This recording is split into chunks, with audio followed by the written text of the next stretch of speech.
But first now to our regular Tuesday panel, former Speaker of the House Bronwyn Bishop and Sky News host Caleb Bond. Welcome to you both. Bronwyn, how worried are you about the state of the economy ahead of the national accounts figures that are due out tomorrow? Very worried. Look, I listened to the words of the Treasurer. He tells you in one breath, everything's wonderful, aren't I a fantastic Treasurer doing a wonderful thing? And then he beats up on the Reserve Bank and says it's all your fault that the interest rates are so high. And then he comes around and says, well, don't look too much at what's happening tomorrow. It's a man who refuses to take responsibility for anything at all. And I am worried about those figures tomorrow. And I'm worried when I go into shops and I have a discussion with the people who work there and they tell me about the fact that they're worried about losing their jobs, about people who own small businesses, about having to close down. We are not in good shape. It's true. Look, Caleb, in a way, the Treasurer is saying the obvious, that interest rates do weaken the economy. But he's also trying to shift the narrative politically, isn't he? Correct. Yeah, well, what he is leaving out of that discussion is that the reason that interest rates have continued to go up for so long is because the government hasn't pulled its own levers. The RBA, as we've said many times before, has only one lever to pull to reduce inflation, and that is to increase interest rates. And of course, interest rates not only affect the household mortgage holder, but they affect businesses that rely heavily on loans in order to keep operating and to set up new businesses, especially small business. That's a major part of why the economy flatlines. So the Treasurer doesn't want to accept that it is his own spending that has caused these interest rate rises in part, and that therefore means that the economy has shrunk or is certainly not moving at a rate that we would like, a faster rate than it is now. And as you pointed out right at the very end of your editorial there, if it were not for migration numbers, and this is why the Albanese government has imported people so fast and so much. If it weren't for those numbers, we would be in recession and we'd be talking about a very different election next year. Well, Environment Minister Tanya has changed the reason that she killed off the billion-dollar mine project in New South Wales. Have a listen. I took advice and information from them, from academics, from a whole range of other people. The council was invited to make a submission on the Section 10 applications, 2,500 pages of advice and evidence from different people, including, I should say, Barnaby, a lot of local farmers who don't want this tailings dam built at the headwaters of a river because they are worried about their sheep and goat and honey businesses down the river. They're worried about the impact as well. And that was her comments on Sunrise yesterday. Bronwyn, you know, initially she was saying Indigenous heritage concerns. Now she's saying she got advice from academics and other people. But she ignores the fact, doesn't she, that this had both State Department and Federal Department approval. Look, she's making it up as she goes along, because this Declaration 10 is made under the Aboriginal and Torres Strait Islander Heritage Protection Act, not the Environmental Protection and Biodiversity Conservation Act, which Albanese seemed to get confused about, I think I heard yesterday. So the point is this, there is a way out of this. Albanese is trying to wash his hands and say, I'd like the mine to go ahead, but it's not my fault, it's her fault. Well, it is his fault because there is a motion of disallowance in the Senate right now on the notice paper. And the declaration she made is a disallowable instrument.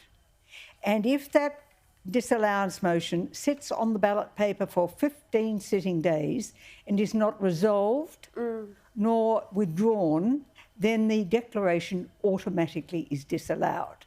So Albanese has the power to tell the Senate, the Labor Party in the Senate, do not call this in, do not defeat this motion, and it will go away. It will stop. It will be disallowed immediately. And she cannot remake it for 6 months. And it's an important point because this is Albanese's decision to make. Well, she's made the declaration. He has the decision about the way it can be got rid of. And the reason this is such a big story, you know, as we've said several times now, is because of the message it sends to potential investors in Australia and the fact that the Prime Minister can't take control over this. He doesn't want to upset one of his ministers. He just lets them do whatever they want, Caleb. Well, we've just been talking about a flatlining economy, about the only part of the economy that has been booming and has delivered significant revenue to the government, it should be noted, is mining. You'd have to have rocks in your head right now to be trying to demonise or stop mining in this country. But of course, Plibersek, as is evidenced by the fact that she keeps flip-flopping about the reason she made this decision, it wasn't made in the interests of the locals. It wasn't made in the interests of the mines or the environment or Indigenous people. It was made in the interests of people in Sydney who she hopes will vote for her at the next federal election. That's what all this has been about. The rest is entirely fabricated. The Prime Minister knows it. That's why he's trying to get away from it. She knows it. That's why she keeps changing her story. Someone has to intervene and say, look, we've got to do what's in the best interests of the country here. But they don't seem to care about that, because that is the same strategy that they're using in other policy areas. I mean, that's shaped their foreign policy position. It's shaped their immigration policy, the Gaza visa issue. It's all about local votes and holding on to seats, not necessarily about what's in the national interest. Absolutely. But he has to be made to wear it. He cannot walk away from that mine. He cannot say to Minns, oh, yes, I wanted to go ahead too, and pretend it's all somebody else's fault. He has the power to deal with it. Yeah. All right, the Daily Telegraph reports today that since the Albanese government has been in office, 293,000 working days have been wasted on strike action. And it does seem like every other day there's another union or another group striking. Bronwyn, this is a massive waste of taxpayer funds, isn't it? Why are we surprised? I mean, this government and the union movement are together, locked in. And they have, under Mr Burke, they have given the union movement everything they want. And on the 26th of August, the last tranche came into operation. Now, just wait till that starts to hit and the ramifications of it. No wonder there's been more strikes caused by unions. No wonder the demands are getting greater. No wonder there's losses. It will get worse. It won't get better. We've taken the industrial laws back pre-Keating. And all that good work that was done under the Howard government has just disappeared. And all because Mr Burke thinks he can be the leader by getting the union vote when there's the next stoush, when they want to get rid of Albanese. But the point certainly is... ambitious, Tony Burke. He's very ambitious. No reason. God help John us. Cassius has a mean and hungry look. Yes, indeed. Caleb, the opposition is blaming Labor's new workplace laws. You know, Bronwyn just referred to that. Do you think that is part of the issue here? Yeah, of course it's part of the issue. I mean, it just sends a message. For instance, removing the ABCC, which of course gave a red flag to the CFMEU to go back to its bad old days, which of course harks back to the bad old days of the mob that came before it, which was the BLF that was deregistered, that then spawned the CFMEU, and here we are back in the same position again. And we saw that last week caused strikes because the Labor Party has finally decided to intervene and do something about the CFMEU, which they may well not have had to do if they hadn't fiddled with the IR laws in the first place. It all goes back to the IR laws.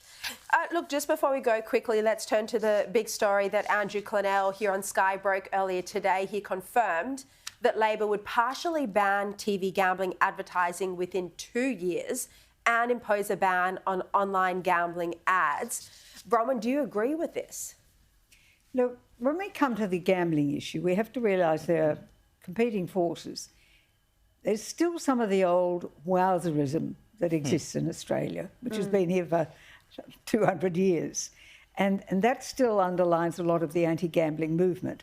But there is also the great worry about online gambling, what that is doing to inculcate the idea of gambling for younger people in particular. But it is a legal practice and many people enjoy it. There are some people who are dramatically affected by it, but they're a minority. So there needs to be a balance. I would be against banning all advertising on television. The online issue, I think, is a different issue. I think it's far more dangerous there, but also very difficult to do. Yeah. So I think we have to realise that there does need to be a consideration that it's not wall-to-wall gambling advertising, which sometimes it looks like, particularly in a big game. But I do think we also have to realise that a lot of people enjoy gambling. It is Some people like to buy shoes. Some people like to do other things. But, I mean, we have to realise there is choice in this matter too, but not give in finally to the forces that I think want to abolish it entirely. I don't think that's right. Yeah, no, it's a funny comparison. Maybe leaving someone in a shoe store to keep buying more and more shoes might be about the same. I do think, I'll say that I think it's fascinating. There's so much focus on whether we should ban television gambling advertising, but there's not much discussion about all the advertising that children are exposed to when they're watching kids' programs on YouTube and the like. And I think there needs to be more discussion about that, because that is far more dangerous. And perhaps we could add in pornography and get rid of it, because that is really, really serious. Yes. And I'm sure adds to domestic violence. Well, let's talk about that next week, next Tuesday. Bronwyn Bishop, Caleb Bond, great to have you both with me.